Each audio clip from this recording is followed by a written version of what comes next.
So to kick off today, as everybody is joining the circle, we like to get present in the circle. And one of the ways that we get present in the circle, even though we're not even in a circle, but stretch your imagination beyond that concept. I just would like everybody just to shake off or relax or let go of what's bothering them or stressing them out or whatever story they have. And we're going to open up and we're going to get present to the moment in a joyful manner. And Thunder Bear is going to be like lightning and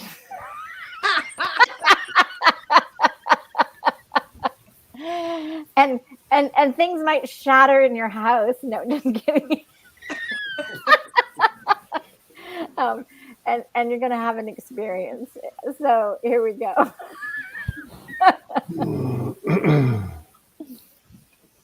You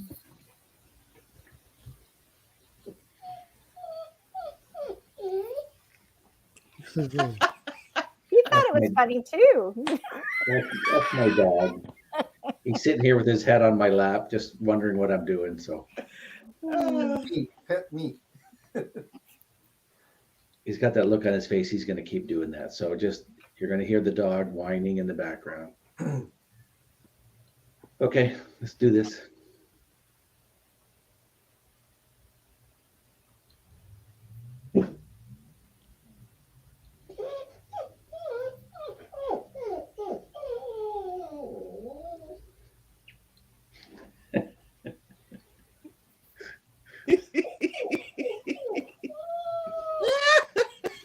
He even has the same tones as your laugh, Joan. What do you want? When you said let's get going, all of a sudden I could hear the Batman music. So If he's in this mood and I kick him out and close the door, then he really will whine loudly at the door. is that you're living into the future? Can you see that for certain? Do you know that?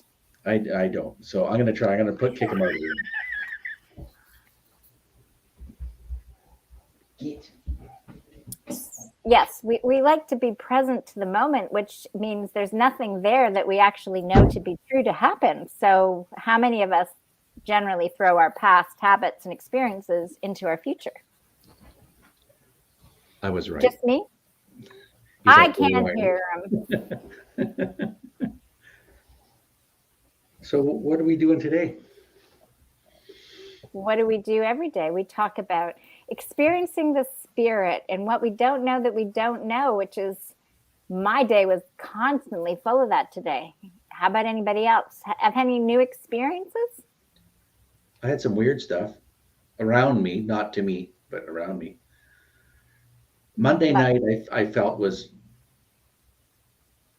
energetically, I was up all night and I couldn't shut it off. And it was weird, but whatever. And then Tuesday, I have a guy that's working with me.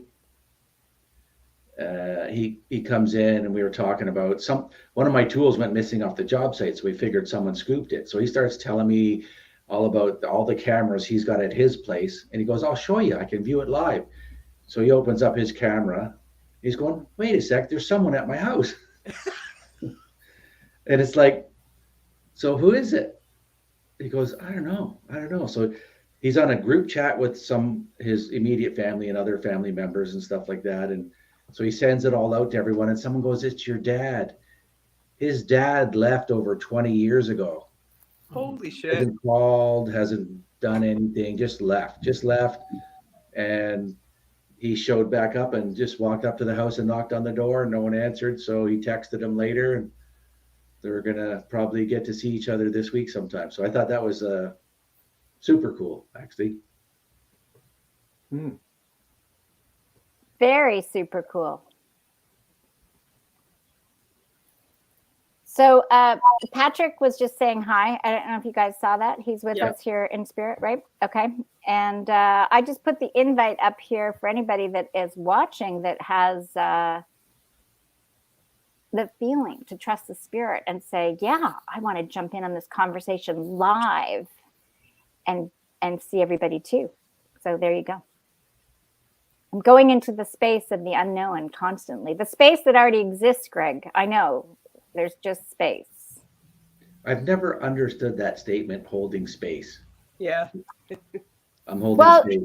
it's like once you grab something and you let go, it seems like there's just space in your hand, and that's what you're left holding. Nothing. Okay.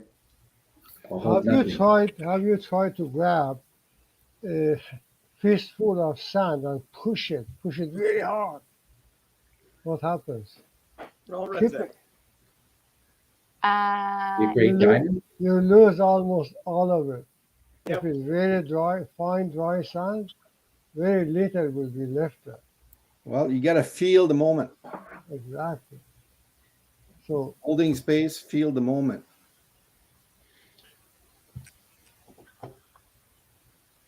so go I've ahead, heard a lot Maz. I've actually heard a lot of people use that, so they give themselves a title. I'm holding space, and people go, "Ooh," but never ever define what they're doing. So then, yes, I'm just holding space. what about if I hold a stick? Come on, no. The stick takes up a little bit of space. Yeah, you will give me a little bit of space with the holding stick. I'm Well- holding the volume of the stick.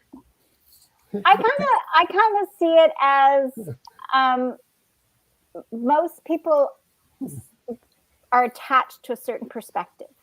Okay, even as we're talking here and we're saying we all have different perspectives, there's a tendency to be attached to your own perspective. So for me, when I say holding space, it's like creating the gap. It's like Joan's got a perspective and Greg's got a perspective, or Thunder Bear, maybe they're a little different. And I'm trying to, let's say, hold the gap or a space of where they might meet and intersect, that they can see something differently in their perspective. So I don't know if it makes any sense at all, but that's kind of the intention behind it for moi. Well, I think I get the gist of it and why people say it, but my view of it is, as a human being, my view of God is limited. So if I want to hold a space for God, then I'm just limiting it. Yeah. Yeah. And what comes to mind is feel the moment, because you really, what you described there, Jacqueline, holding space. It's like, yeah, you're feeling the moment. You're driving yourself in the moment to capture the essence of what's going on, right? Yes, if we want to be open to the unlimited, I can't sit here and hold limited space. Darn. Exactly. That is why the moment you define something, you're putting limitations around it. Anything. If you go, for example, an income tax act, try to find out what the definition of income is. It's not very well defined. And I don't think that's by a kind of a fluke. It's by purpose. Because if they do define it, something new comes, it's not covered. Ah, that's a great example. Thank you, Seeker Moz. You're welcome. That's why I call seeking. I have been seeking all my life. You think for that moment you were speaker, Moz. And that is why, that's how you mesmerize people. Well,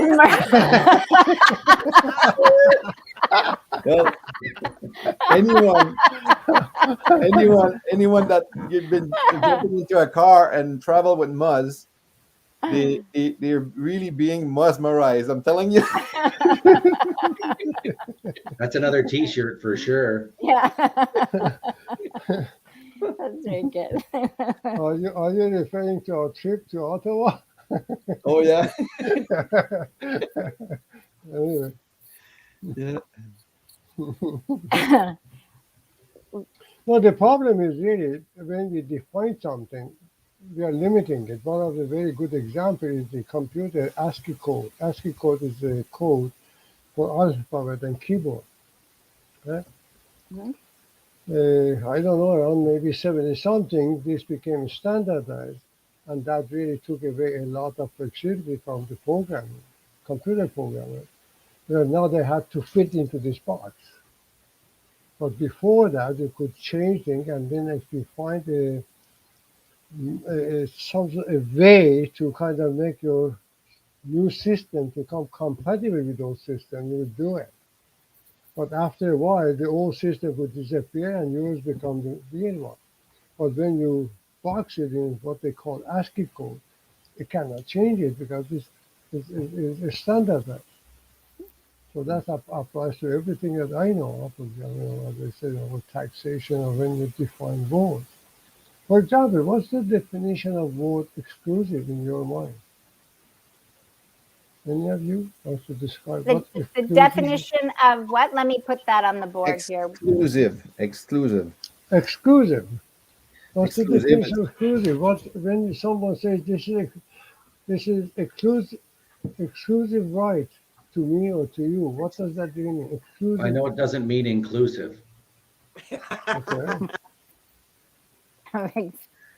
First of EX, what you put EX in front of anything, you are removing it. It's past.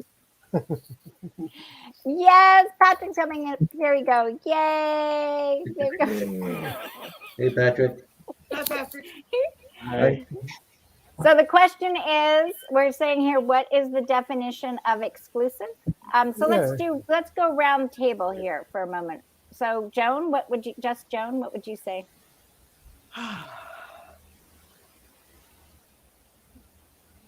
It's an arbitrary declaration of possession and exclusion.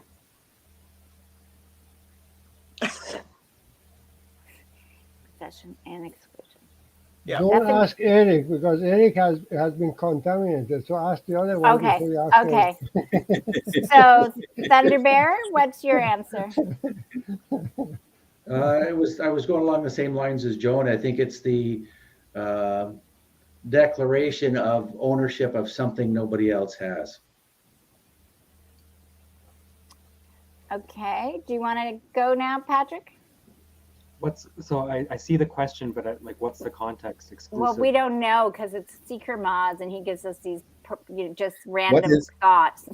What is your perception of the You have word? as much information as we do. Yeah.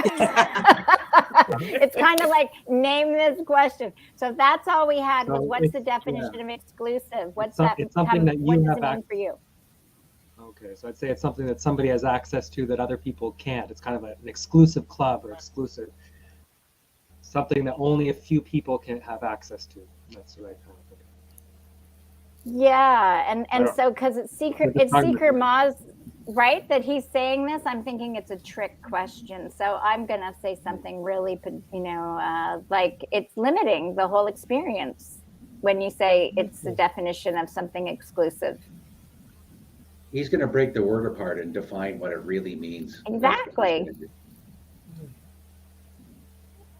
You know, I have been telling quite a number of people in some presentations, and in one occasion I had to cover for someone, and I went there the week before, and they asked me, "So what are you going to talk about?"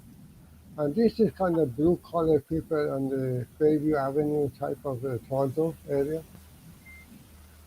And I look at this about 40 or odd people, mostly blue-collar people working Bayview and so on. So what should I talk to? So when they asked me, I said, okay, I'm going to talk about language, contracts, and Bills of Exchange Act.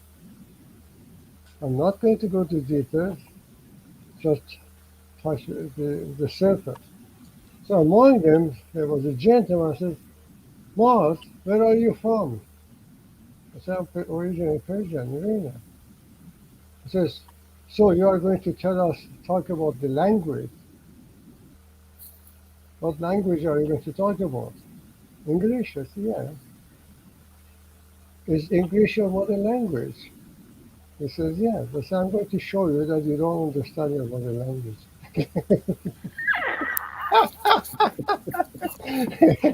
And I did.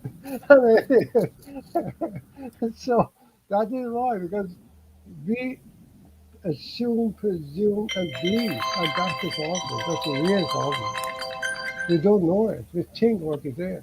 The What whole does it mean? society is functioning like that. So we have to learn to speak the same language amongst the people so we come to the meeting of the mind. When we talk about something, everybody else gets exactly the same definition, but we are not. For example, definition of the exclusive, according to the Supreme Court of Canada, in the case of the Lord Nelson Hotel, is not even exclusive. So what do we mean? So when you go to someone and say this is exclusive right, then you go to the Supreme Court and say no, it's not exclusive. Some other people have the right too. So what does that mean? So you have to dig in and go in, kind of zoom in to find out what's in the mind of whoever is using those words. So essentially, we need to have the words defined in order to comprehend what the individual's actually saying. Even though we've all been trained in certain ways that those words mean, they don't necessarily actually mean those things. Is that the overall bottom line? Exactly, and not only that. That is why in every legal document, especially acts and laws, the very first thing that is starting the act after the name or the title of the act is definition. So Okay. those definitions apply to that document because they know definitions don't mean what people think or when they walk between one act and the other one, they are not the same. Again, let's go back to the Income Tax Act. There are many sections of Income Tax Act start with the section start notwithstanding any other section of this act, the minister can do this or whatever. This means something. Okay. By using the definition of the word notwithstanding any other part of this act, what are we doing? We're saying everything else that we have said so far is out of the window, so it doesn't exist. Correct? Yeah. And definition of the minister is one of them. So when it talks about notwithstanding any other part of this act, the minister can do what they say, can force the man to pay. The question now becomes who is the minister? What do you mean by pay? Because all those definitions are not. No. You talk. Your mic. So, yeah, no. So that's all the stuff that we don't know, that we don't know, that maybe we could learn to know if we wanted to learn to know. Because I think a lot of us have had experiences now with legal documents since 2020. Would that be correct? Right. Since you say I'm this, not looking at anybody here in particular. No. Since you say that, I have to respond to that. No, But- well, You know, hold on. Just it's No, just clarify. There are things that we have options, and there are things we don't have options. And unfortunately, knowing those languages and understanding the legal relationship is not an option. You have to know it. Because everything we do is a contract and relationship within the society and other people. So if you don't understand it, then, and you don't know the rule of the game, how would you play it? That's really what it is. Well, it depends on which language you're using and the purpose of conversation. Because in legal issues, the idea is not to have a discussion, it's for a decision or to settle some matter. Whereas if we're having a group discussion, there's different ways of listening to that language. When I was a social worker, I listened more with my feeling than I did with my ears because I didn't ask people to use precise language. I understood what those words meant to them. Didn't matter what I thought. It mattered what that meant to them because we were looking for a discussion, not looking for a decision. So I find that like when people get into splitting words and breaking them down, it's good that we reach an understanding. But it's also the context within which that word is used and the feelings generated by that word. You know, so it depends on when your language is used, how much we examine it or what inference we put on the actual use of a word. Yeah. Exactly, because now you're combining the language and with the body language, so it makes Yes. it much easier. But when you're reading a piece of paper, there is no body language. Yeah. So Right. then you Well, have to go to zoom into the definition, try to understand. Now, well, what I have asked this question from people that claim to be experts. I say, have you ever really figured out a newborn baby? What is the method of them learning the language? Yes. And I thought years ago when I was doing this theory, looking into this issue, if a baby goes up to about age of 9 and doesn't learn a language, will never ever learn the language. At least that's according to those research, several of them. Why? Because even the body language doesn't help them anymore. So Okay, I we want to need, know who didn't teach their kid anything up until age 9. well, there have been apparently few cases that the kids were lost and somehow survived, those kind of stuff. I don't know. There are about 3 or more cases that became subject of really heavy duty study. They Yeah. find if it's someone that was, I believe, around 12, 13 years old or 9 years old. I don't know, I don't remember the age, but the point is, did not know any language, and they did everything. They brought all the experts to see if they can get them to understand it, but they failed. And there are 2 or 3 of those cases. I agree that it's important that somebody understands all that, and I want to be friends with someone who understands that. So that's why if I had a problem, I'd call you, Moss, and say, what does this actually mean? What the word that we use? Well, I think it's the first right of refusal. That's what it really means. You have the first right of refusal.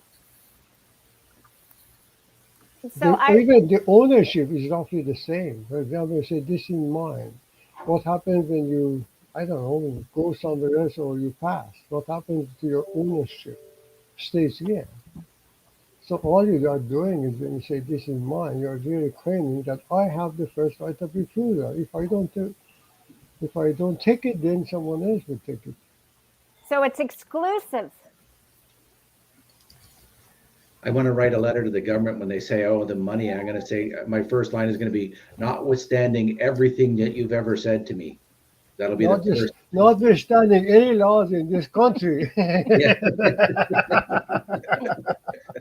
Well, Notwithstanding all the laws in this country. Yeah. so I think what you're talking about is very much kind of, I'm going to use the analogy, words on paper are like a masculine element of the judicial system. And then the health and healing that's going on are like a maternal or a matriarchal system that's also, so like with Greg and Patrick that have been dealing with helping people, right? Or Joan, as you're saying, there's more than words on paper. So I know if somebody comes to me and says they've been given a diagnosis, I say, but what does your body feel like? Because the diagnosis is just the meaning of what they've been told, but what are they actually experiencing? I mean, how do you navigate that when you're not when you don't have words on paper, Patrick? Yeah. Well, this is something that I've been working with quite a bit, actually. I mean, I lost my license a year ago, so I haven't been in the field much, but I've put a lot of thought. I've actually been working over the Course of Miracles, right? And learning what it really means to heal, right? What is illness? What is like what is sickness? What is suffering, right? Like, and because those are important things. Like, so what's the source of it and how do we really heal? Is it really enough to cure an infection with a medication? Is that what you really want? Or is there something more behind the suffering, right? Mhm. That we're just putting band-aids on things. From what I've been learning, I think, not just from studying the book, but through my own experience, is that suffering is something that we create within the mind, within the spirit, right? Yeah. And it will come out as a cancer maybe in the body, but it can just as easily come out as a cancer in your life, right? Like this getting prosecuted by the government, right? Or something else, which is also a cancer that causes you to suffer. And I would say they're essentially the same thing, right? And so I've been kind of considering, like, how do we really heal? What is this? And as you sit with those feelings, you realize there's like guilt behind them. There's this enmity, there's this strife or whatever, that, or karma, really. Like when you kind of sit with it and you realize it's kind of this back and forth suffering, anger, victimizer, like kind of you switch between them very quickly and easily until you realize that they're actually the same thing. And so that's kind of what the Course in Miracles is about, is learning how to really work miracles. And I think they're actually by realizing that the illness that you think you have is not even real, right? And that's where the power to actually heal comes from, because you realize that you're not a human being. You're not somebody who's subject to a government, but you're just as much the government as you are a human being. You're neither. But it's this sickness within you that creates this strife and conflict. And so the same thing can happen within the body, right? That strife and conflict turn inward. Right. Anyway, I'm just it's something I'm sitting with. I haven't fully worked my way to, but I really think that true healing comes from healing that inner conflict, that idea that we're separate parts, that we're a body, and that's where the healing comes from. Because otherwise you can take a pill or you can get some chemo and stuff like that, but I think you'll just come back another life. If you haven't healed the spiritual illness behind it, maybe you can heal it for the rest of your human life. But you'll come back another life until you learn that lesson, and you'll have that same suffering in one form or another. So I think the eternal healing comes from that inner healing. But I don't know. I haven't figured it out. I'm just kind of spewing thoughts out of what I've kind of been considering. Who has figured it out? Okay, so so as you were just sharing about, like the fact that I just brought up, I have to. Is it Danny? I did. It is Danny. I just wanted to make sure that that's the name you put on the screen, because and you said, like, everything's always changing, and everything is always changing, right? So we're healing in different ways, and we're adding new things, and we're letting go of things, and this is what this whole conversation is about. We ebb and we flow, and we shift the dynamic, and I think all of our sharings and all our perspective is actually helping others that we may or may not know open something up to heal, right? But it really is about each one of us and doing our own inner work, and that affects the whole. Thunder Bear. Well, I just wanted to say to Patrick, that's awesome that you're doing that Course in Miracles. That's a heavyweight book. That's if you can. I tried actually just reading that years ago, like I was 20 or 21 years old, and I tried just reading it, but you can't mentally read the Course in Miracles. Yet stubborn me, I got like halfway through it just trying to read it. All I got is a headache every night till I actually just relaxed. Yeah, it's an experience. It is not. Yeah. And I find I've read over bits of it. Honestly, you don't even need the whole book. Sometimes you could just find a little bit, and if that helps you, that's all you need. Yeah. You can throw the rest of the book away, right? Because it's just a pointer. It's a pointer to an experience that comes through many different ways. The Course, I find, is really helpful for me, but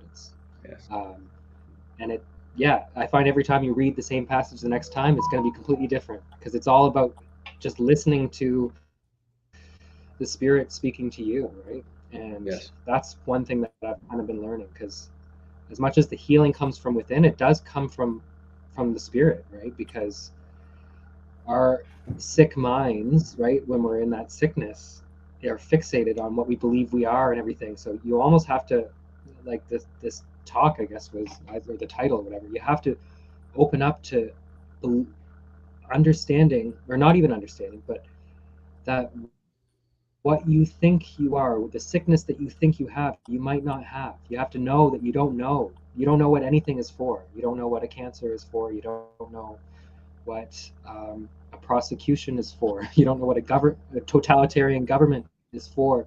because often we're fixated on the belief that that's bad. We need to get rid of that. But sometimes there's a new perspective that maybe that government's there to wake you up spiritually and make you realize that, make your life so terrible that you realize that it's not even possible. You like this, that you're not a human being. You're a spirit, right? And so you're just in a nightmare, and you can wake up from it and realize that you're perfectly fine. Yeah. I find a lot of They people come are in just waves. looking for, they look for one thing. They'll look at, like, say, they'll look at vitamins and go, wow, if I do vitamin D, everything in my life will change, you know. Or if they go see, you know, a psychologist and they're working on, I have daddy issues, so if I fix that, everything's going to be okay. And everyone's looking for the one thing that's going to make everything be okay. And it's like, it's a long list of disappointments for people like that, because it's never one thing. It's the view you have before you get to the thing.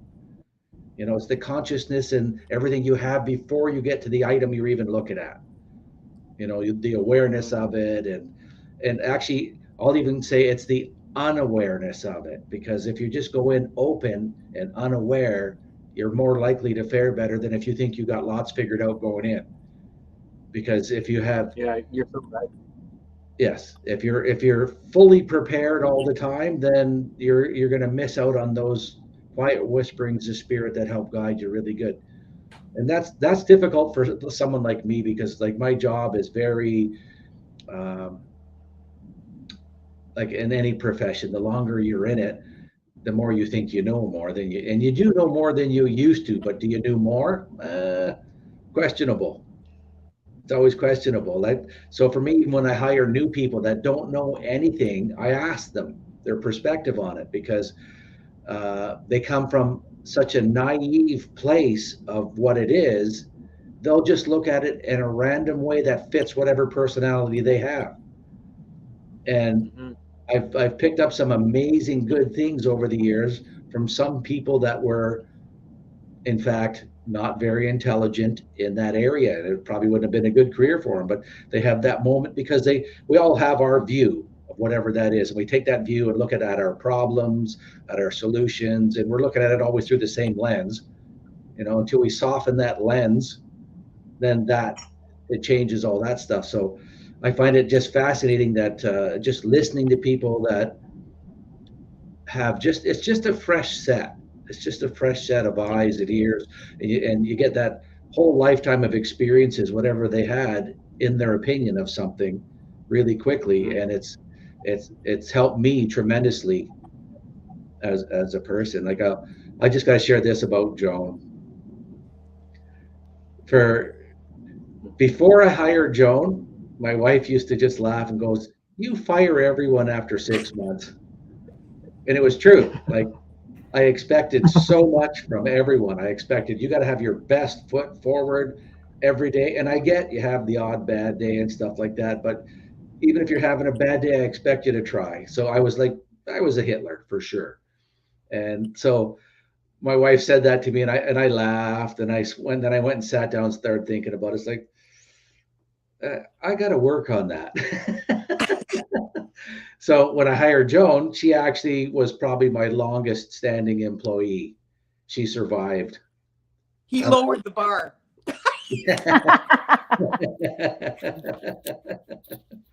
So, and then just when I got Joan to a place where I thought this is awesome, my wife hired her as the caretaker of the children's hospice where she works, and that was that. So, Yeah. So adjustments have to happen all around, right? Like, I was that fresh perspective on the cabin that I was like, they were building for me, and I had my ideas and what they would say, and I'd be like, what? Like, how come you can't do it this way? And they would look at me like I was from another planet, because my perspective didn't even grasp the concept of what they were wanting to put together. And then when you actually sat down and the two of us heard each other, you got a glimpse of where that other perspective was coming from and why it would have to be that way. So it does require work to hear somebody and get that they see something completely different than you, And it doesn't have to be it's right or it's wrong. But the more that you've had that experience, I think the more indoctrinated you are in that that's what has to be, which is kind of what we're seeing breaking down in the world right now. Yes. Yeah, and sometimes like the ingrained patterns, even that, like the definition of illness. When I was first diagnosed, I thought it was something in me, or that I was seeing this illness or whatever. And then I looked to nature and went, well, nature gets sick. The trees get sick and die, and animals get sick and die, and it's not a shortcoming on their part. And so my suffering was all self-induced, because I saw myself from the ego point of view being above that. I could be above illness, or I could be above suffering, or I could be above sickness. And therefore, I was so great and powerful that I would cure myself. And kind of went, oh, whoa, hold on. You know, this is just something you're going through. Like the original meaning of suffering was just undergoing, if we want to get back to defining words. So this was just something I was going through, not a personal failing, not a spiritual punishment. There wasn't anything for me to learn different than I would be just in a regular day. It just made it more poignant. Because all of a sudden, maybe my time in class was shortened. So that made it a little more urgent. But I'm constantly redefining that, because I find that comes back in my head, that ingraining that if you live a good life, you won't suffer and you won't be ill, or there must be a way to fix this. And then Greg and I've had lots of discussions about healing and what that looks like and what it means to heal. Whether you're illness focused, whether you're spiritually focused, whether you're focused in the mind, it's where that healing is occurring, you know, and it occurs on all those things at so many different times, you know. And just because I think I have something healed doesn't mean it goes away. It just means maybe when it comes back next time, I don't wrestle with it and it doesn't tear my heart out, and I don't, you know, cry and, you know, howl at the moon.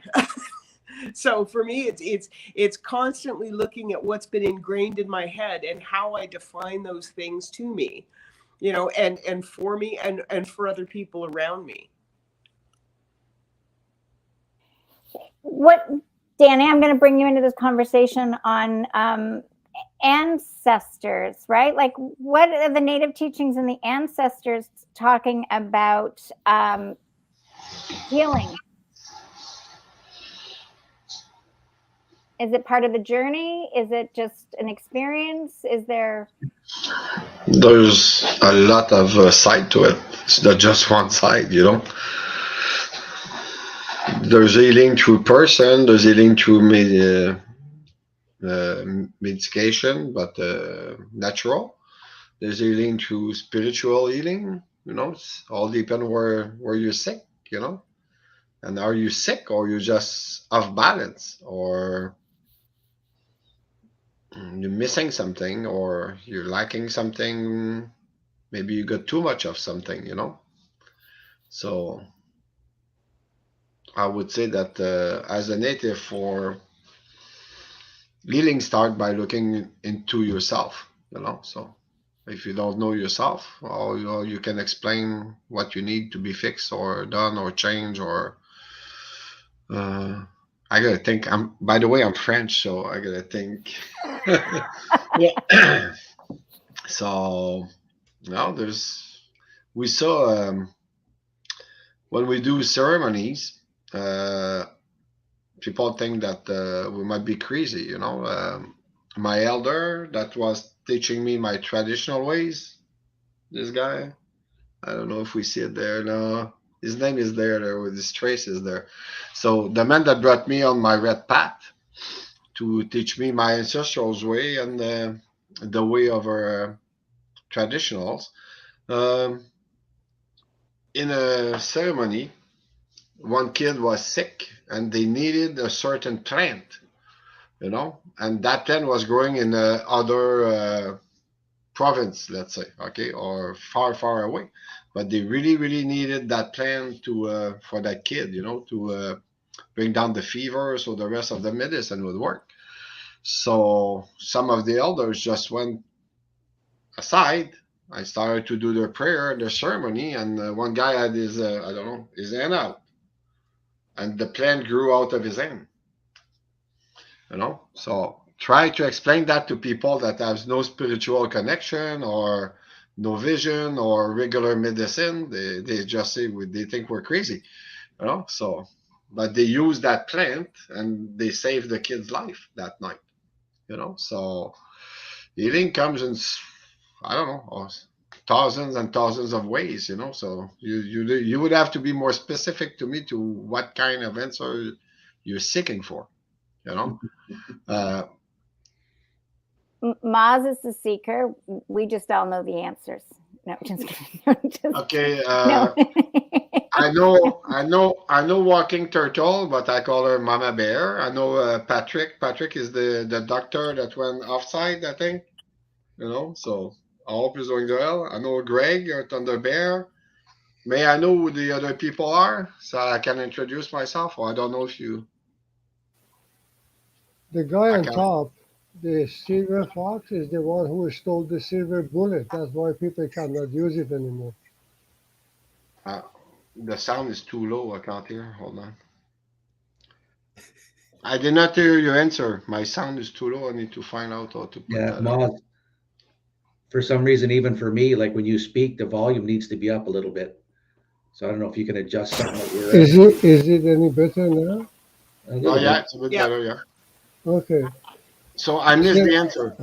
I say you need to speak French with this guy, Silver Fox, because he is the one who took the silver bullet, so we cannot fix anything anymore. Okay. Silver Fox, Silver Bullet. Is there any vampires among us? Or Where are you from, Danny? originally I'm born in Montreal, but I live in New Brunswick, small island, Miscou Island, New Brunswick.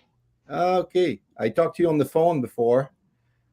Might be possible. I Oh, speak yeah. with so many people. Yeah, I'm in Ontario, but I'm from Lamec. Oh, okay, Lamec. Yeah, Yeah. okay. It's not too far. So what's the family name? Savoie, Eric Savoie. Savoie. Okay. Yeah, there's many here. Yeah, So you know I'm, Glenn Stewart. Glenn. Yeah, Yeah, I know Glenn. yeah, I recorded one of my songs there with him in his Oh. studio. Yeah, I know his studio. Yeah, that's right. Yeah. It's about 7 hours from mine. Well, if you want to, I have a good way to introduce me and Maz, if I can, because Jacqueline asked us to. The first conversation I had with her, inviting us to come here, she asked us to Think write about down what is our mission statement and what are our guiding principles to make daily decisions.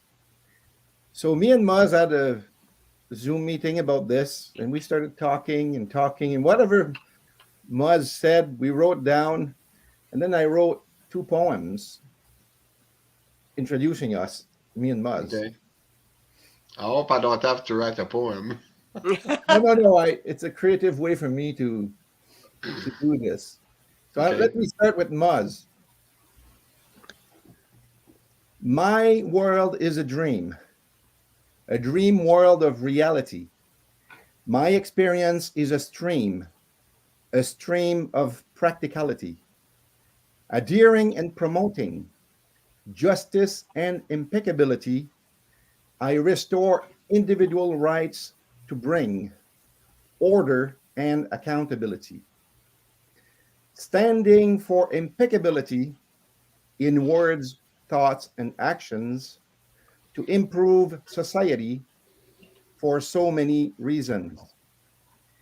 Being impeccable and just are my guiding principles. Being practical without lust, not expecting miracles. I am seeker. I question the laws. I seek the root cause. My existence is freedom because I fear not the Wizard of Oz. That's interesting. That's good. Well, I can tell you, we do not have such people in the government.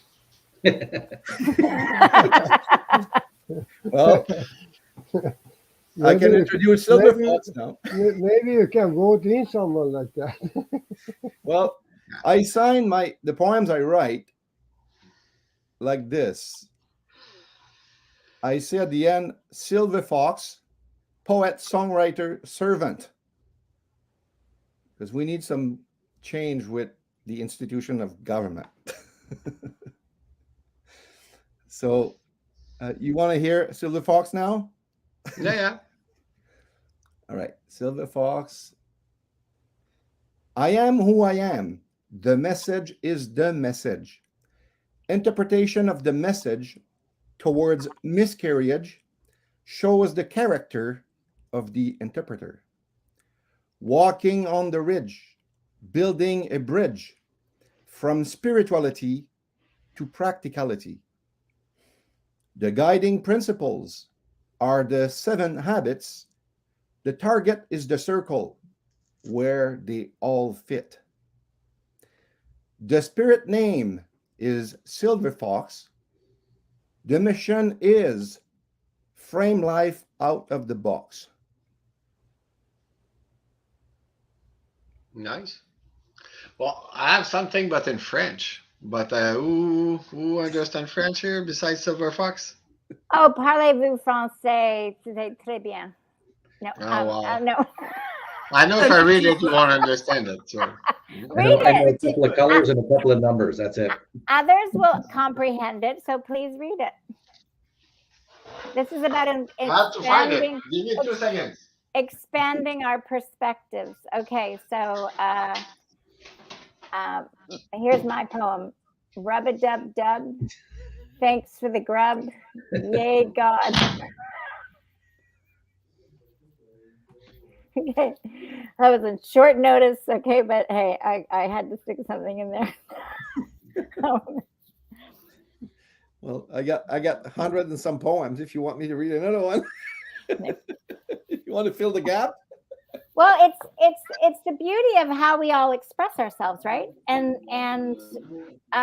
we need to have the variety, right? This is the whole, from my sense of experience, is, you know, just as we're all talking, we each have a completely different perspective of and experiences to get us this far, and to be here in this space. It's interesting, Patrick, because you were in my thoughts yesterday and this morning, and I thought about reaching out to you to tell you that we were doing this, and I was like, no, give him space. Okay, so give him space. There's my space thing. Give him space. Just let him. You know, he'll show up when he wants to show up, and then here you are. So I think that was good because I probably wouldn't have responded yesterday. But in my feed, in my YouTube feed, I'm like, oh, and I reached out. It's the right time, the right place. Yeah. I appreciate the honesty. Did you catch that? I said I appreciate the honesty. Yeah. I had when we were talking, I think when you were sharing about like things could be happening that we think are bad, but they could be good. Your words were a little bit more eloquent. I had a gentleman reach out to me yesterday, and he was saying, you know, maybe like the last thing he wanted was to be splitting up from his wife, right? But that's what's going on. And he said, but because that's going on, he's realizing he has so much more freedom to talk about all the things that have been going on for the past few years that have totally bothered her. And so he's been like, you know, in a sense, hiding around the corner, not to disturb her peace, but, you know, it wasn't authentic. So now that he's authentically allowed to just express himself, there's this sense of freedom. And I think sometimes that's just it, is we think it's always bad. But if it's like the quote that Tulsi read on Sunday morning, Thunder Bear, was, you know, if you knew the storm was just there to clear your path, so it was an easier journey, something to that effect, then you would just be, yay, storm. Yes. Well, and lots of people will look at it that that storm that guy was avoiding was a big fight with his wife, and so he was looking at the storm can be viewed, it's destructive because it's wrecking everything. But at this exact same time, it for sure will be taking out things in your life, but at the same time, it frees you from those things. So it's your point of view of it, right? It's where you want to plant and stare and decide you're going to stand and look at it. Yeah, and I think it's one thing too that I've noticed in my life too is it's the undoing of roles, right? Like roles are kind of a karma that we play. It's a role that you play in a relationship, usually with another person, right? So it's a dynamic of you do this and I'll do this, and it's kind of an agreement of working out that way. And if somebody breaks the agreement, then somebody gets mad or sad or upset or whatever, right? And that's what I've noticed even in myself, that I, as a doctor, right, that was a role that was taken away. But that's opened up my ability to delve into, I was kind of forced into it, to delve into spirituality so much more, right? I've been in an indoor retreat for the last year, unemployed, like with this whole legal prosecution going on. But yeah, like it's the undoing of that role, because I depended on that role. It kind of gave me some of my self-esteem. I thought that like working, like to be a productive member of society, then you're allowed to feel good about yourself. So it's that's one thing that's been slowly being undone within me, right? That allows us just to be in the present moment, right? Rather than always having a structure to our life where we go. You can have that structure, but I depended on that, right? It was something I saw that this is who I am, and if I lost it, then it would be a disaster. And I'm still in that somewhat, but it's been dissolving. And so sometimes these relationships, you can heal within a relationship as well, but it always involves this undoing of these contracts of you give me this and I'll take that, and it almost needs to come into a space of unknowing, right, of just removing expectations from other people, from yourself too, allowing yourself just to react and allow things to take their place, but then come to the place of peace and givingness, right, of just kind of living in that moment and finding your way to give. And that's what I've kind of been realizing. So sometimes these relationships, if you're not aware of it at the time, sometimes spirit or the world will just have it explode, right? If you're kind of aware of it, you can kind of work with those feelings as they come up, and you can kind of heal that relationship. But sometimes if it's not where you're meant to be, it will just explode into something unexpected, right? Like a breakup or a getting fired or something else like that, right? That sometimes thrusts you into an awakening if you're open to it. So yeah, like that. I like your story there, Jack, because it's true. I think, yeah, a lot of times these conflicts in we're relational beings. So a lot of time our healing is with other people in that relationship where we learn to become loving. And sometimes that means getting away from them, right? Yeah. Sometimes that means allowing yourself to hate them, because maybe you actually already hate them, right? And, yeah, I can say that for sure. Like the CPSO and the government, I still have hate within my soul. Yes. I'm learning to love, but like you have to acknowledge the hate, because if you pretend it's not there, Right. then it's gonna come out. It's going to. It explodes. Yeah. So it's important to acknowledge that it's there. Yeah. And Can I I share think- a story that's the way.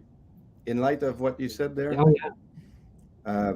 We've been talking about the ego, and my friend that in New Brunswick has been, ignoring his little voice a little bit too much, and he was driven by his ego and in the corporate world, and just let's do it and let's get the things done. And at one given point, he had an accident, and you don't know what happened, but it looks like he almost died, and he went to his hospital bed, and his sister brought him a series of books from Neale Donald Walsch, and he started reading those books, and Neil Donald Walsh is talking about God, and he's got very good way of talking about this. And he realized that, well, he wasn't listening to his spirit. And the spirit just got pissed and said to the ego, just give him a lesson. So he can sit on his back for a while in the hospital, and he can read those books, and that changed his life completely. From being, let's go, let's do it, to a much more human, much more sensitive and full of care. He's a lovely man. And that's the man I presented with Muzz just before I talked to you, Jacqueline, yeah, that day. So this kind of shall tell the story. If you don't listen to your spirit, like if you're not following your path, something will happen. And it's becoming more and more apparent that right now, with what's going on in the world, people have a duty to start listening. And sorry. Can I continue with a very important story that Patrick, what we were saying before about healing. In 2014, I was invited to go in the United States to a festival. And when we went there for a month with my friend from South Africa, we spent some time at the nonprofit. And when we went to that nonprofit after the week festival, the people there, they knew people all around the world. So I was introduced to a lady in Italy, and she was drinking wine on the other side, and I stayed for 2 hours on the call with her. And she was part of the Rothschild family, interestingly. And she was explaining to me, I was talking about what's coming in the world and the crisis and everything. And she was saying to me, in the family, there's the red dragon and the white dragon. And the white dragon believe that people will evolve spiritually, like heal. And the red dragon, no, they won't evolve. And the red dragon has the power and have the money. So the red dragon, I say, no, they won't. So they're pushing their agenda full tilt to influence, or you guys change and evolve spiritually, or we're pushing the machine wide open. And at a given point, she asked me, Eric, would you talk to them? I said, no, I got no business talking to them. They're going to do what they have to do. And the people, and I believe this group, trusting the spirit, I think that's the recipe out of the mess we're in. The animals don't need education. They know where to go, what to do, how to heal themselves. They got zero education. We're the ones that've been dumbed down. It's true. Yes, that was interesting what you said, Silver Fox, like about the red dragon and the white dragon, I guess, the people of the white dragon, or because I read about something similar, I guess, in the Law of One, right, which is like the raw material. But basically in it, the story, I guess, goes that in another universe, the way we evolved, everybody was always aware of oneness. We were always we always had hearts open, and we were aware of where we came from, and we didn't have that veil of forgetting. And in that place, everybody was loving and all of that, and people didn't really evolve very much spiritually. So then God or the universe or whatever, instead, there was an experiment where they created this service to self class of beings, I guess, and they're basically, their hearts are completely closed, and they're psychopaths, right? Like they're people who care nothing about others, and they're there. They seem like the most horrible people, and their goal kind of is to enslave the world and make everybody serve them. And what, like, and that's kind of like, I don't know if you can see those kind of people in our world, you know, and it's kind of true. There are psychopaths like running the government and other things, right? Not necessarily everybody in there is, but there's some demonic like forces there.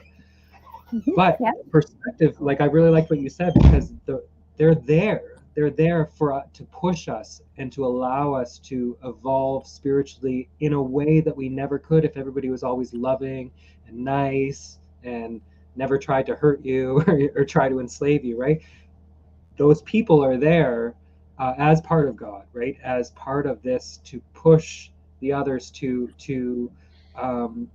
spiritually evolve. And eventually, when we all spiritually evolve enough, we realize, oh, there's no you and me. We eventually realize that we're all God, and that even those people that are seemingly horrendous, horrible psychopaths who do terrible things, we realize all of that was kind of a nightmare and was always there just to wake us up to oneness. And that's sounded like the same kind of thing, but maybe from a different tradition.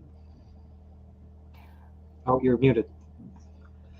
When he mentioned white dragon, up on my loft, I have glass that came from, it was going to be disposed of, and I said, hey, what, you getting rid of it? I'll take it. And it actually had Lindt chocolates was all engraved on it, and the Lindt chocolate logo is like a white dragon with the crown. And so I took off everything, the crown and the rest of the thing, and just left the white dragon. I was like, I feel like I need the white dragon in the house. So I have all these little white dragons flying above me. It's funny, the white dragon, because we assimilate as the good stuff as the white, the bad as the black or the red in some case. But as native, we are belief that all animals, you know, the 2 legs, 4 legs, the wings, and the swimmers, they were all white when they were created on Earth.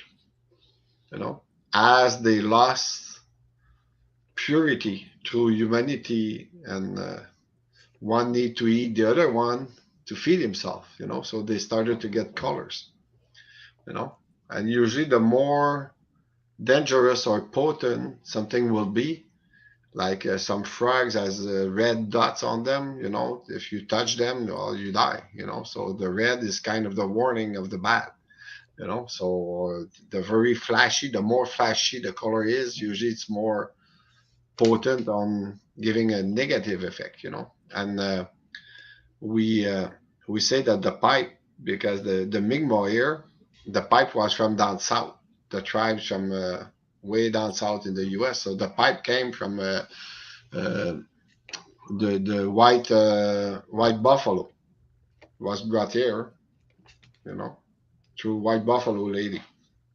So white is purity, you know, so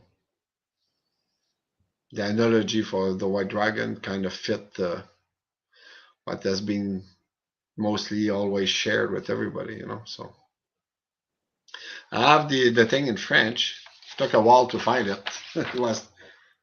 I'm a mess with my paperwork. So I'm gonna see. I used to be director of a community in northern Quebec before I came to Miscou.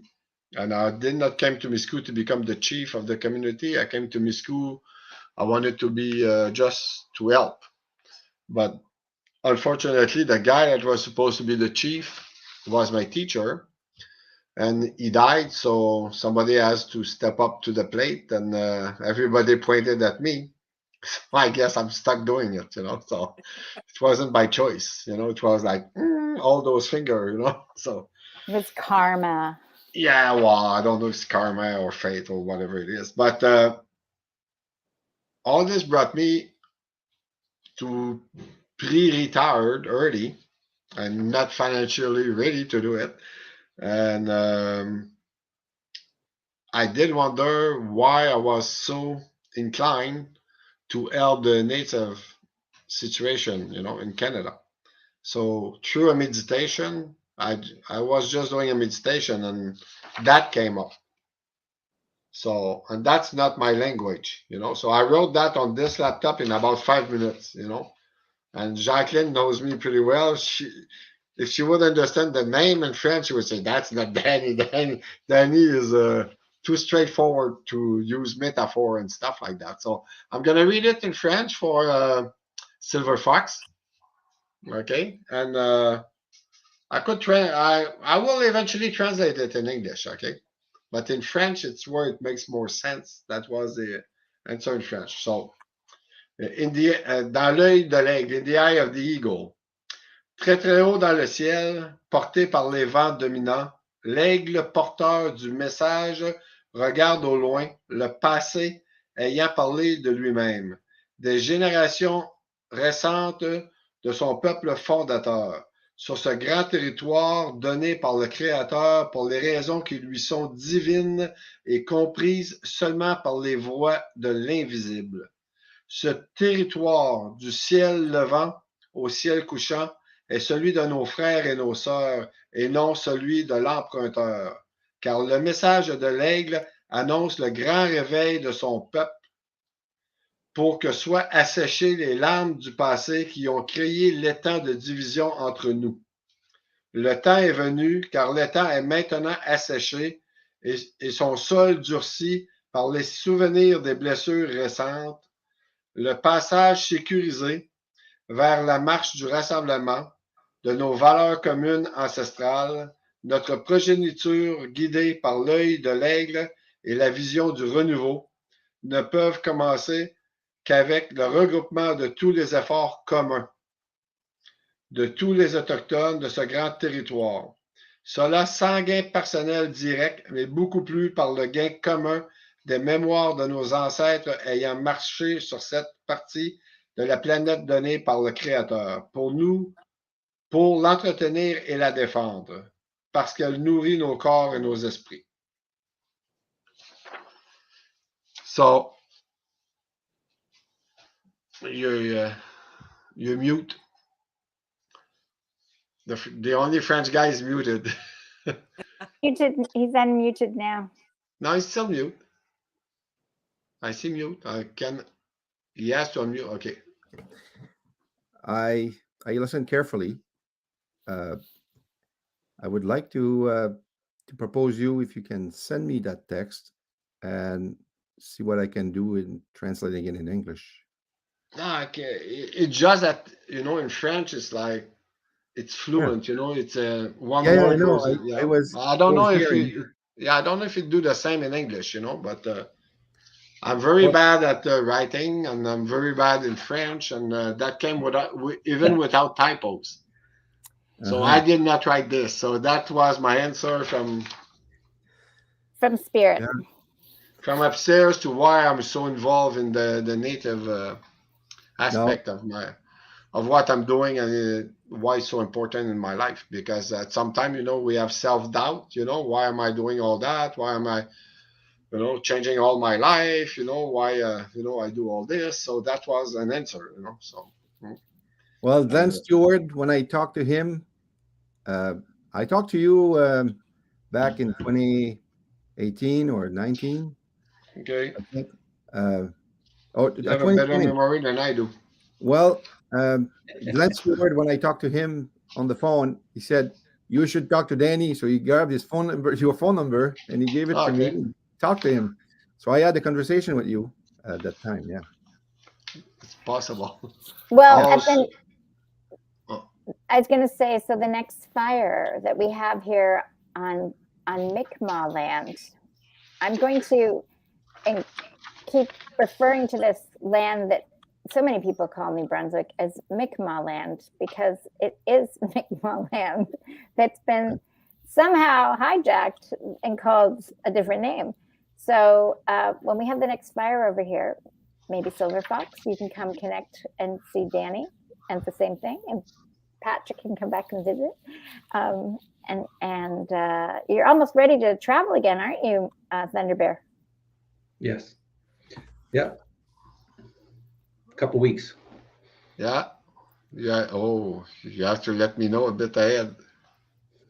I want to be here when you come down, and the wife wants to go to Quebec, not this weekend, the other weekend after. We want the snow to melt. Oh, well, you're gonna wait at least let's say 3 weeks, okay? Yeah, To be more safe. exactly. So, Thunder Bear, I've been speaking with the pipe there, and I think the pipe's gonna come out next time you come. All I gotta say is, what took you so long? That's my fault you don't come more often. I blame you. You know? See? Good answer. Good answer. So, So- go ahead. I was like, it's so easy to point a finger. Yeah. Just be careful which finger you point. Yeah. There's always one toward the person, but there's 3 always pointing back. That's what we say. I point like this now, since everyone said that. That's how I point now. Yeah, just go like that. The I don't really want to point. No more. best way that I can avoid the responsibility. Yeah. So, but Fox, are you planning to come back to New Brunswick this summer? I have no plan right now. It No? depends of Silver Fox where he wants to bring me. Oh, okay. Yeah. We didn't have any plans last time, and then it just happened. So that's what we don't know that we don't know, right? Like think back to 3 years ago. Did anybody think we would be here 3 years from Larry? Like, no, we kept looking at the scenario, going, "They're going to wake up, aren't they? They're going to change things, aren't they? Aren't they? Aren't they? No, it's become quite clear. No, they're not." They're slow. Right? Well, Like when I was- it's up to each of us and expand that on our own, and then that changes things. when I was traveling to go fishing from Fredericton to to Lamec, I was crab fishing at the time. I was living in Fredericton, and when I was traveling, I would listen to Radio Canada, and I would listen to the economists and the politicians and the parliament. The sessions they had on the radio, and I was listening to that. I was like listening to an economist for an hour, and when he was done, I got nothing to take home. What did he talk about? Nothing to take home. And then I would listen to the politicians over and over again, because when you travel across the province like this, there's only Radio Canada that you can listen to all along. So I would take the habit of listening to these conferences and the parliament, and I was thinking, who's gonna make the cleaning up in the kindergarten where there's no babysitter? And I was thinking about this, and I never thought I would have such an understanding of the political system at this point. So there's a cleanup that needs to take place. And the whole idea behind that is to really empower the people to do it, because this is not a single person burden. No, the change won't come from the political. Changing the public opinion, in my view, I sing about this, but changing the public opinion, it's coming in a very subtle way, because people now are really sick about what's going on. They're seeking. Well, Swiss cheese let me just ask that to everybody. So is your experience, I'm going to start with just Joan, like, is your experience when you're out talking to people that you feel like, they're seeing things differently, they're open to it, are they still got their covering their ears and their eyes and in denial? Like, what are each of you experience in your day-to-day life? The more people I run into, the more I see people covering their eyes and ears. And I sit back and go, wow, really? And then you hear them speak, and either they're doing that or they're putting that front out, and that so they can remain part of the collective, or they actually believe that. I'm not sure which way it is, but when I hear it from their mouths and watch them, that's what I'm hearing. And if I try and pepper in anything, people get very no. So I don't know if that's what they truly feel in their heart of hearts, but that's what I see them putting out. Patrick, what's your experience? Yeah, I mean, I'm not in contact with a ton of people, and obviously the ones that I am are relatively skewed. So a lot of people that I know, they've been vaccinated but would never get another one because they're kind of awake to a lot of these things. So I think there's a growing population of that, although obviously I'm surrounded by more of it. There is a group in the population, we have some relatives who are that way, that they still parrot whatever comes off the CBC. And so it's very clear that although some people are kind of more open to things, I think, okay, well, COVID's kind of abated somewhat, so they're kind of more open to people being free. You can see it in some of them that as soon as CBC tells you to hate your unvaccinated relatives again, they'll be sure to shut us out. So,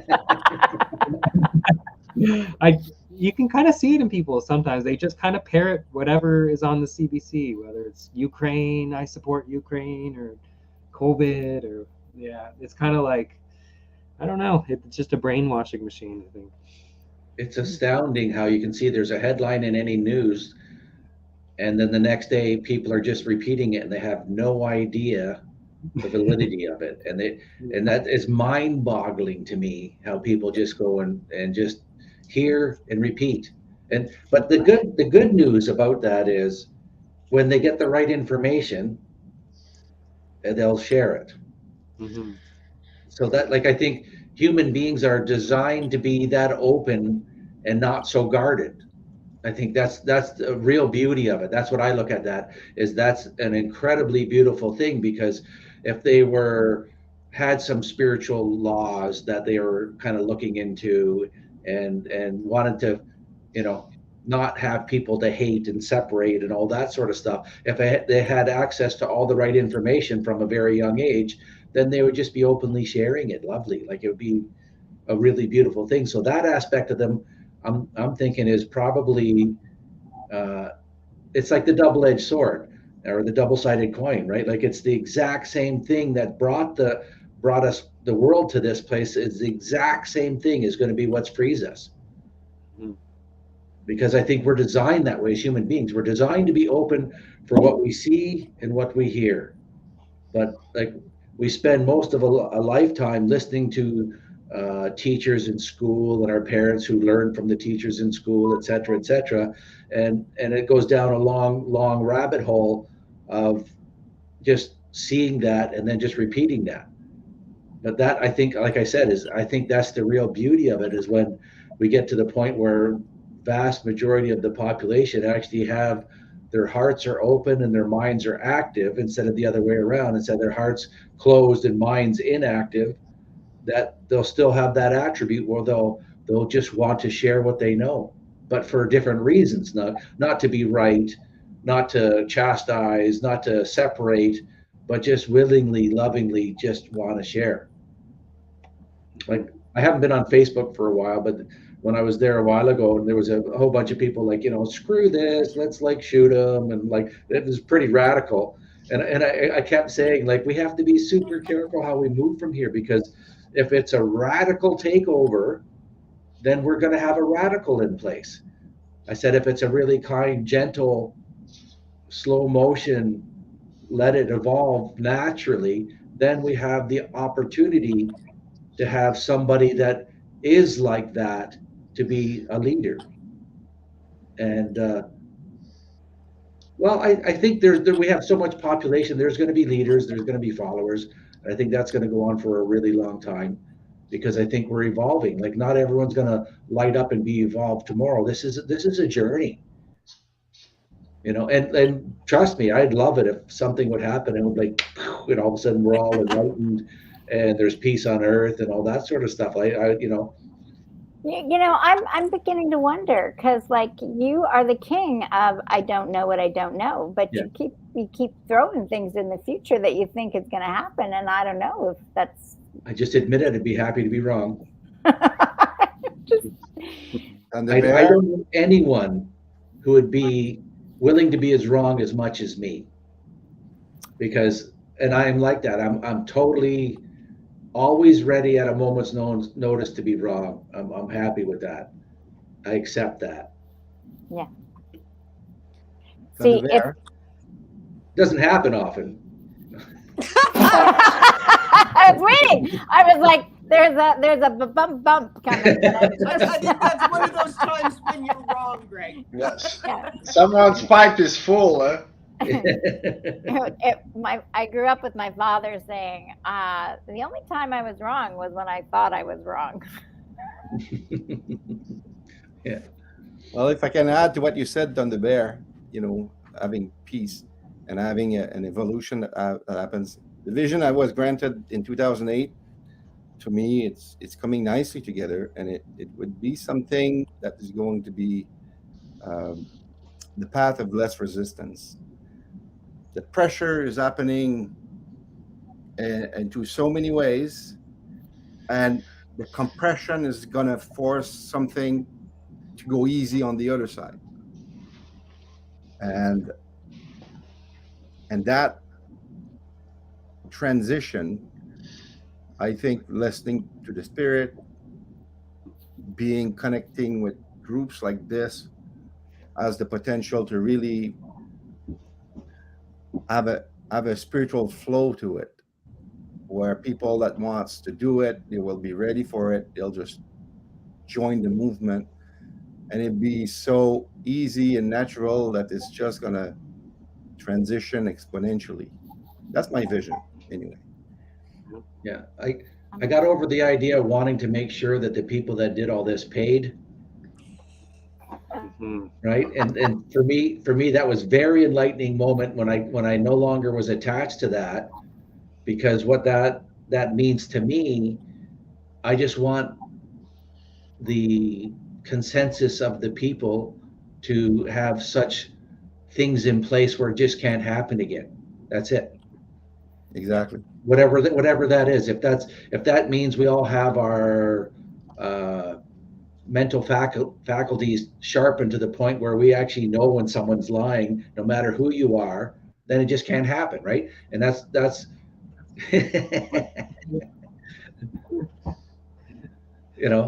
Sorry. Is that your mental faculties, or is that being a sense aligned and being authentically connected to spirit, that you just all of the are aware? all the above, right?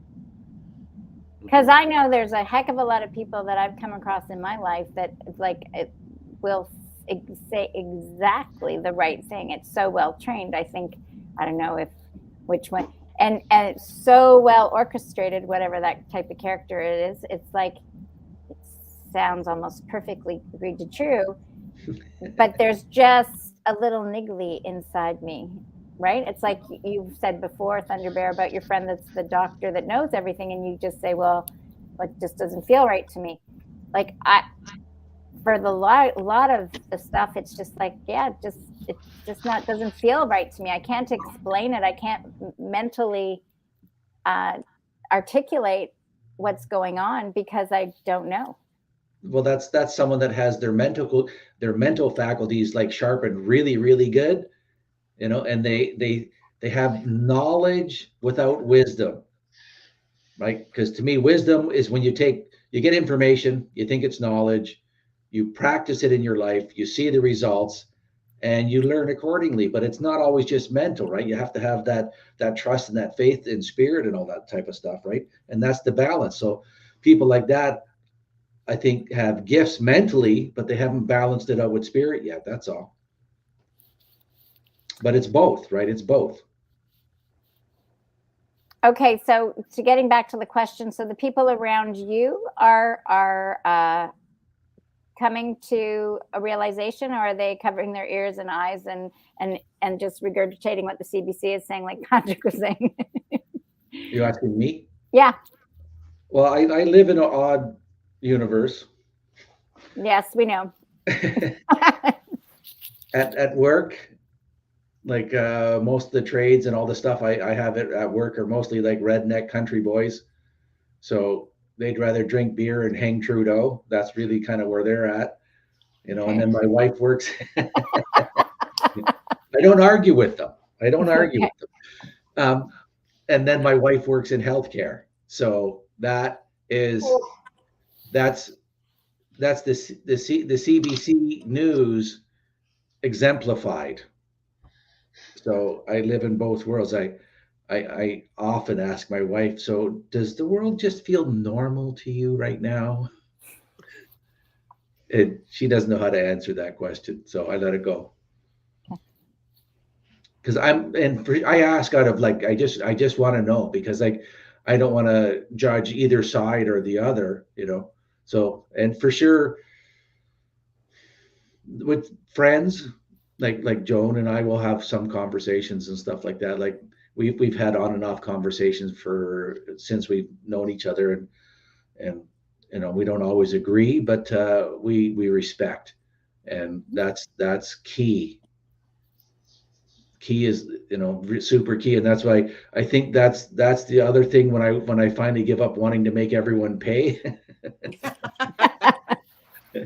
And I used to justify that saying that's my warrior spirit, you know. You know, and it is my warrior spirit, but it's one that's not balanced. Right. So Okay. Danny, are you seeing a shift? Well, like healing, there's many aspects of it for me. On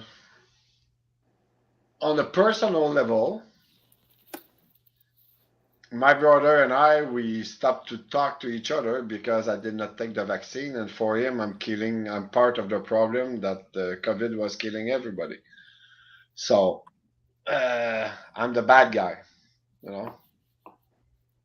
No respect of my personal choice. I respect his, never respected mine. His problem. Okay. Around Miscou Island, most of the elderly all got 3, 4, and 5 shots. You know, and all the one that I know through my mom, which is the clan mother, they're all saying they will never take any other shot because they all feeling tired or have health problems since the vaccine. So the elderly are now talking that, oh, the vaccine caused me this, caused me that, caused me this, caused me that. Okay. So, but somehow they're not the one that we need to wake up, you know. They wake themselves up. Okay. But the kids are brought up in that system that they put together. Okay. And for them is the norm. Okay. Like, I know because you were talking about the Rothschild, Mr. Silver Fox there. I work with people in relation with the Rothschild Bank, the bankers, okay, at the international level. And I know for a fact that getting rid of cash is a demise. You know, it's going to be bad for us, you know. Digital ID, digital wallet, and everything. Whenever I go to Quebec, I go see my daughter. She used this. I told her, stop using this. She pays everything. Tim Horton, mortgage. She hasn't shown, she bought a condo 2 years ago, but she hasn't been to a bank in the last 5 years. Everything is, but she calls me a dinosaur. You know, so I'm amazed I was on this link tonight, you know, so I'm really not computer savvy. I told Jacqueline I'm going to try, you know, so I'll try to set it up, but it was easy actually, you know, so I'm getting better. So we do have to modernize ourselves like the elders, but the kids are growing up with that. My son don't go out to play outside unless it has a motor. It's like his dad. I used to be everything that had a big motor, I was on it, you know. So the fast and everything. My son is the same, but he does that on video games, you know. So the kids spend so much time on his virtual world that him and his girlfriend's not together since Sunday. You know, he don't have time for the girlfriend because he's too busy playing with his buddy, and he's 31 years old. You know. Wow. The kid is good, survived a cancer. I keep on telling him, I said, man, I said, you had a second chance in life. I said, why don't you do something better than looking at a screen? And he works with this. You don't need to go to the office. He buys car and sells car to the US using his phone. So they are in that reality. So Mhm. for them having vaccine, it's okay because well, government said it, they don't care. They just follow. They think that modernization is the way to go. You know that my daughter works with the animals to make the test. She works in the lab with the animals, and she used to be an animal lover, and now she's a caretaker for monkeys that are worth like $10 million because there's so much research. But since my son had a cancer, I said, "Hey, Dad, I work to make medicine to save people like my brother, you know." So in her mind, she's doing good, you know. My son's doctor told my son because he had cancer not to take the shot because it would boost his system, and if he had one little particle or molecule of cancer left inside of him that's dormant, that ARN messenger would boost it and you would get back into cancer.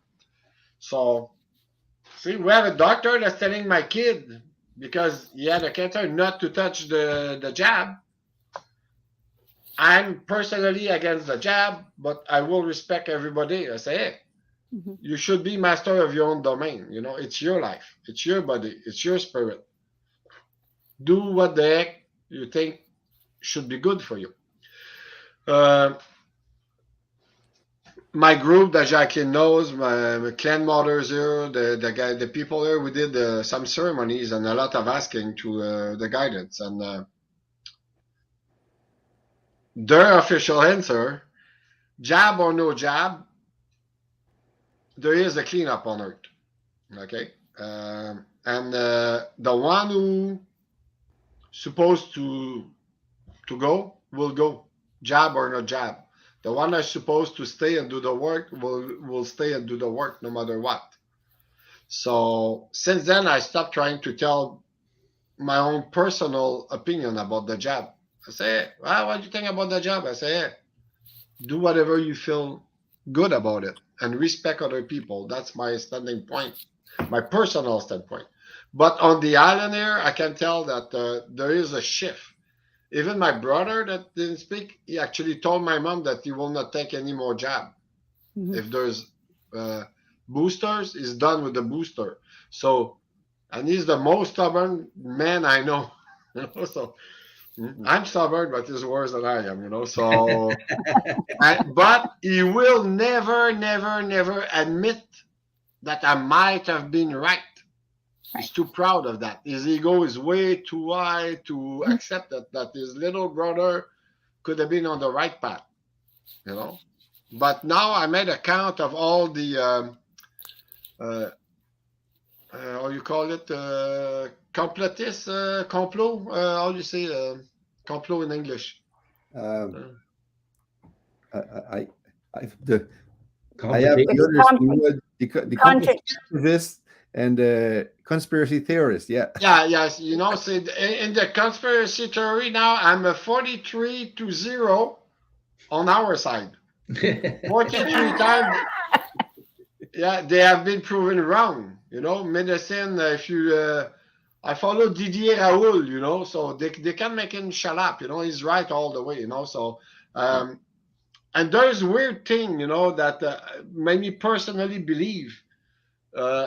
I talked to a few billionaires, and they all told me. I said, don't travel. Don't take the jab, even if you don't need to travel. We'll do the money situation later.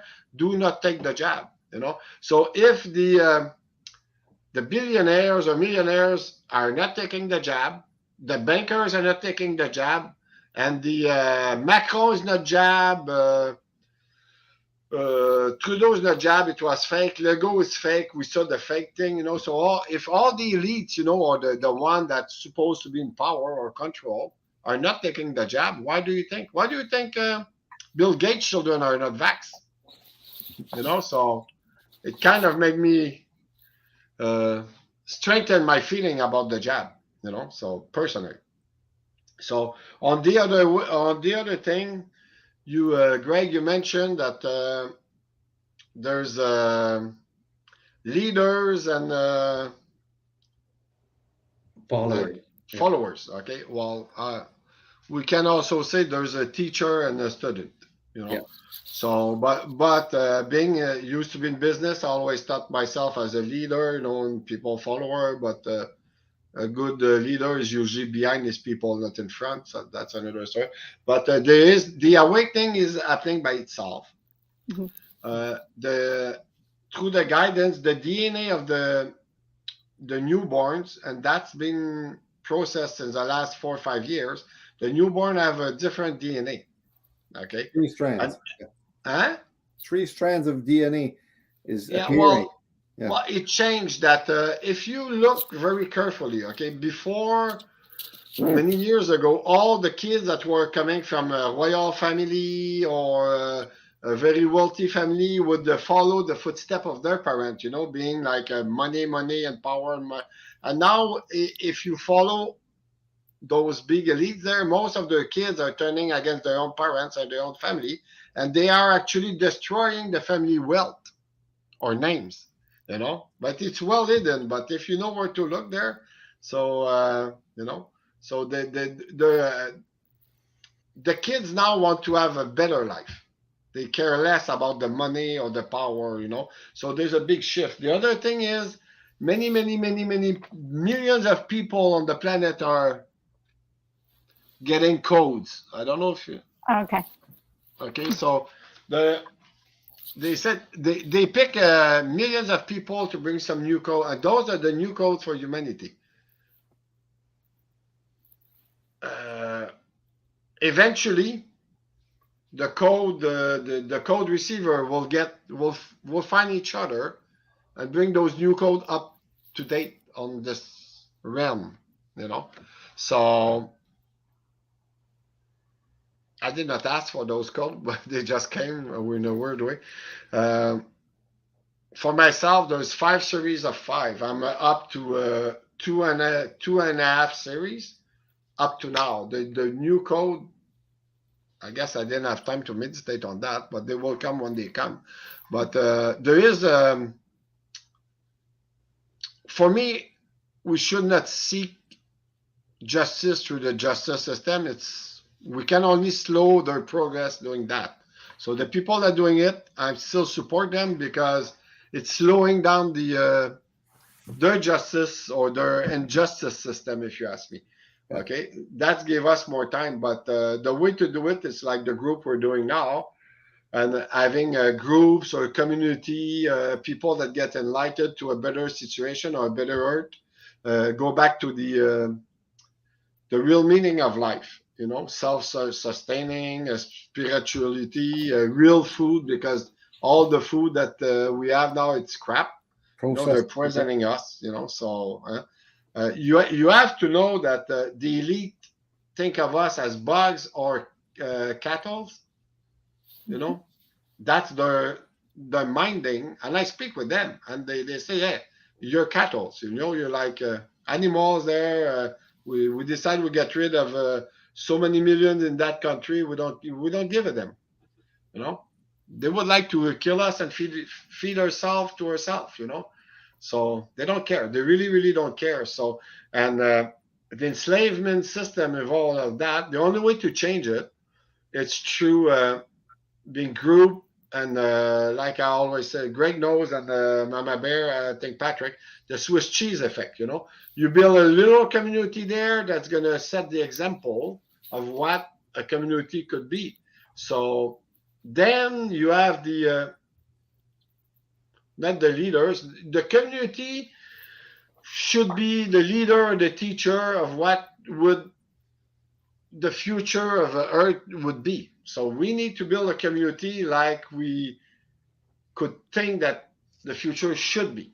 And then the one that do not have the stamina to come right away on board, or scared, or blinded by all the CBCs and everything, sometimes they're just going to come and look, hey, it's cool. Maybe we'll go look what they do. And maybe they just join, you know. So we're losing people. That must be boring, you know.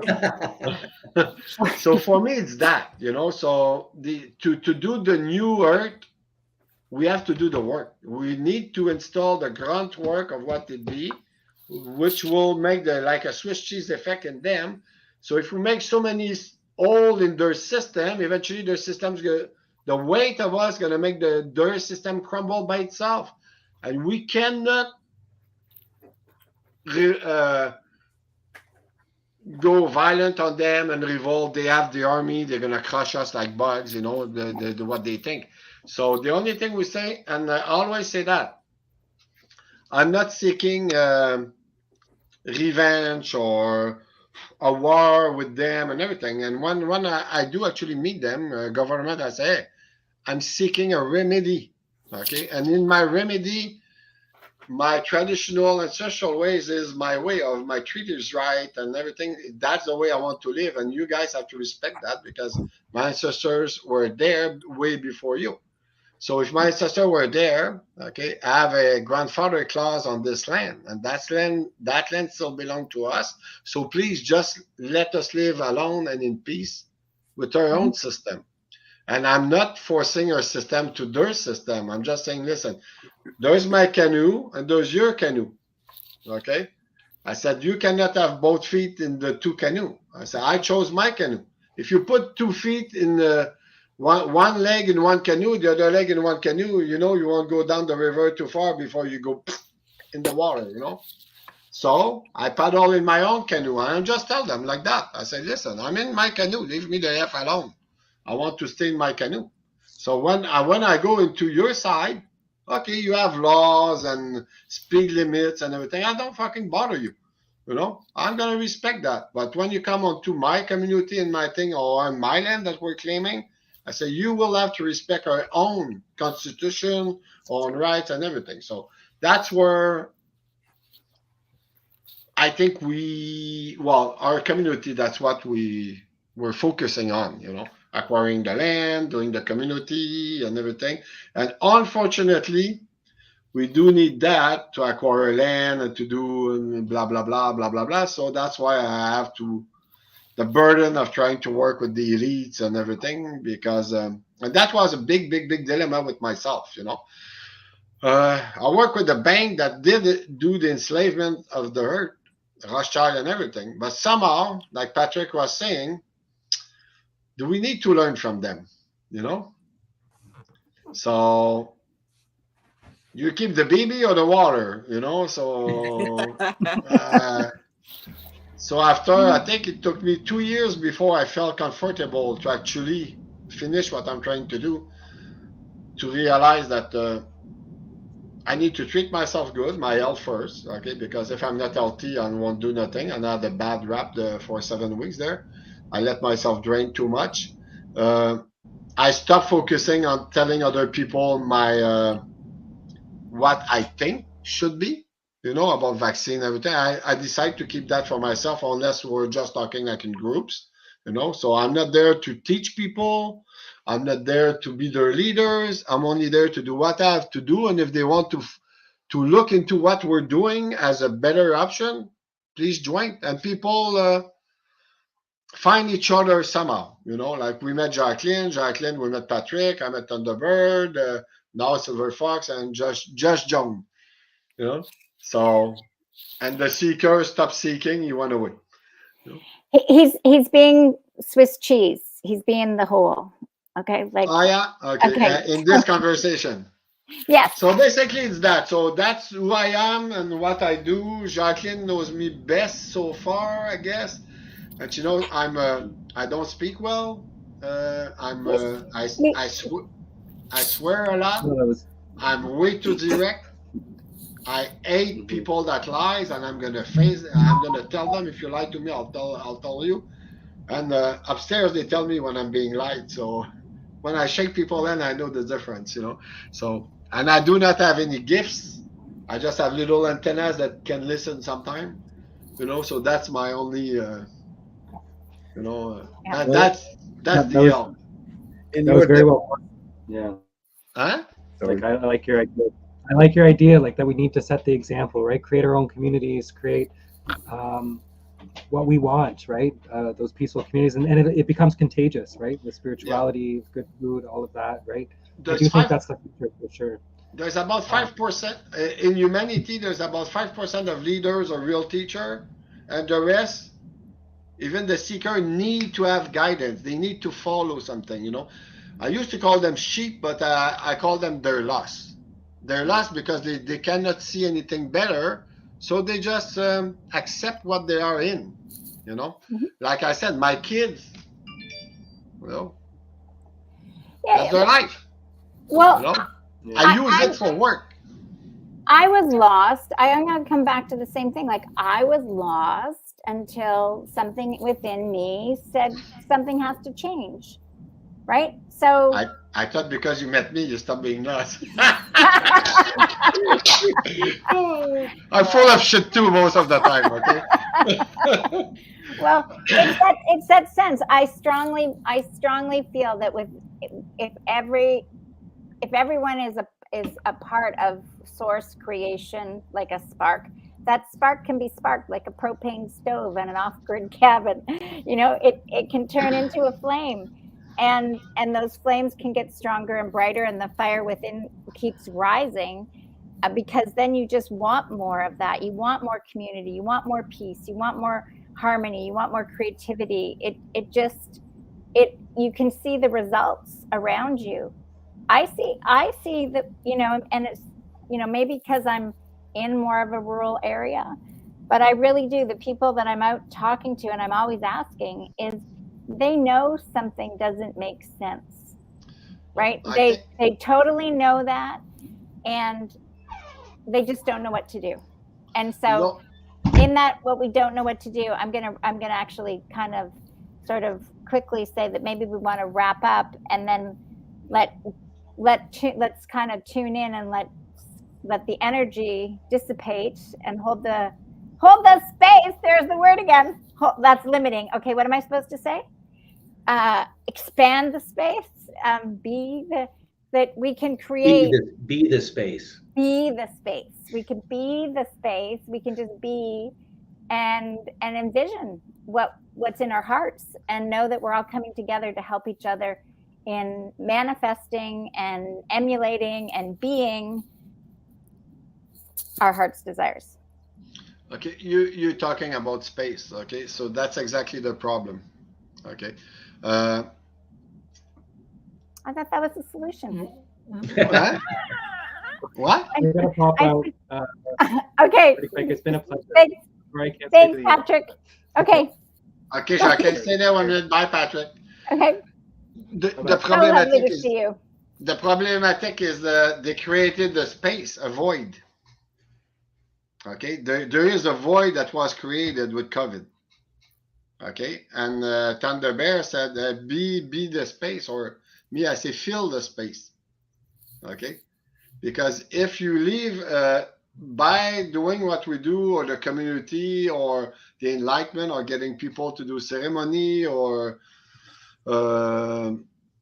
teaching, or we have to fill that space. Okay, if the good or us take the space, we don't let them take that space, you know, somehow. I don't know if it makes sense for you. So we need to fill the space. Okay, Miscou, Silver Fox is gonna relate like that. Okay, on Miscou Island, when they build the bridge, okay, everybody, all the commercial on the island, they stop, because people could go across the bridge and get their groceries at the corner store. They bought their booze there. The school closed. Everything got empty. Because by building the bridge, they created a void there. Okay, and now all the people on the island, they're bitching because all the Quebecers come and buy land here for cheap. It's cheap, you know. And I explained to them, the local. I say, hey, you guys created a void. So the bad Quebecer, we came here to buy all the land for cheap to be by the sea, because you created a void. So when you create a void, it's like a vacuum. So you can suck the bad or the good, but now they're saying the Quebecer were the bad ones. Okay? So that void, when you see a void or vacuum, we should fill those vacuum, you know. So with spirituality, knowledge, ceremony, and everything, because do not leave a vacuum or do not leave a void. Okay. That's what we're doing here, right? Yeah. Well, that's exactly what we're doing. You Yeah. know, so by doing sharing, expanding, so we need to expand ourselves, not to let the void. Because trust me, when the government will see a void, they will put somebody there to make sure that we do not expand. Oh, so we're filling the space. Also, Are we? Am I getting the Yeah. space thing now? Since I have to give up a saying that I'm holding space, I'm being the space, I'm filling the space, I am the space. I need a new lingo here. okay, your house is very small, so it's not a big space. It's been there. It's easy to fill. Okay, when you do ceremony, okay, let's say like the smudge, okay, we expand our reason, okay, to talk to our guides, to our ancestors. We invite our ancestor into that void. When all the spiritual is there, the knowledge, the exchange, and everything, you feel in the space. When we were with Clan Mother at your house, remember what I told you? Your house was blessed. We fill your house with good energy during the ceremony. You know, first we cleaned it with the smudge. A lot of people don't see how important smudging is. Mhm. You know, they forget. Okay, yeah, I knew you would, but and Walking Turtle, you know, she even said, "Thank you for the sage because I left her with she earned her feather, you know, so she earned her first eagle feather, I think, you know, and I left her sage, you know, said thanks for the gift." I said, "That's not a gift, sister." I said that's for you to practice, you know, That's when the practice. work That's it. starts. When you And- practice, you feel in the space with smoke. But the smoke is take the bad or the negative and fills it with it cleans. So if your space is full of cleanness, no negative come back in. A And void then- is always a bad thing. That's government seek for the voids. Okay, they always seek when something is empty. They put their people there. You know. Well, there is a theory that the reason, like, there's teepees and yurts and circular geodesic domes is versus square houses that we built or rectangular houses is spirits can hide in the corners of the squares and the rectangles, but they can't hide when it's a round room. It's there's truth to it. Okay, energy get stuck in, you know, so when there's no airflow there, you know, but I would not say that guy gets stuck there, but yeah, this negative thought or some negative stuff can get stuck there. So yes, the round thing is so that's why I live in a teepee too. There you go. Exactly. So let's clear the energy now, okay? And you lead this conversation about whatever, Thunder Bear, to finish off this evening's dialogue.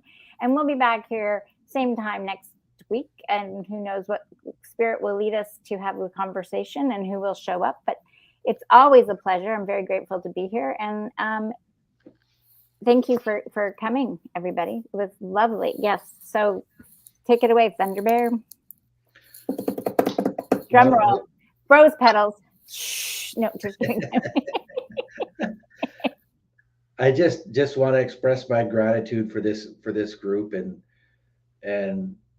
even though, like, we're really for the most part on the same page, we want the same things for the planet and for the earth and for ourselves and for our family, and and including even for Trudeau.